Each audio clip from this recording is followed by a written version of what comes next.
লালন পালন করার দায়িত্ব শুধু মহিলাদের, তাদের জন্মগত প্রকৃতি এটাই।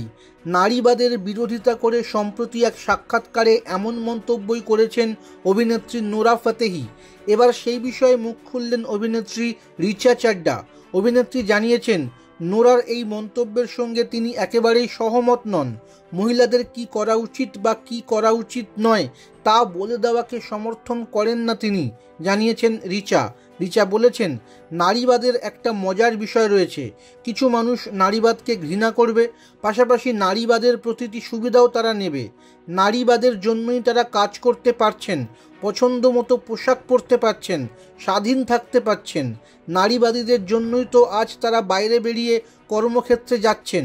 রিচা আরও বলেন, আমি সত্যিই মানি না মহিলাদের কি করা উচিত বা অনুচিত সেগুলি এভাবে বলে দেওয়া যায়।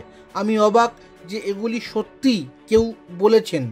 নোরা ফতেহি নারীবাদ সম্পর্কে বলেছিলেন, আমি নারীবাদে বিশ্বাস করি না। নারীবাদ সমাজকে সম্পূর্ণ নষ্ট করছে।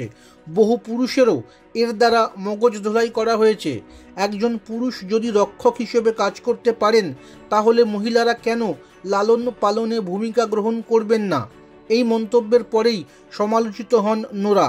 নেটাগরিকরা কটাক্ষ করে বলেন, নারীবাদের সুবিধা নিয়েই তিনি আজ এই জায়গায়।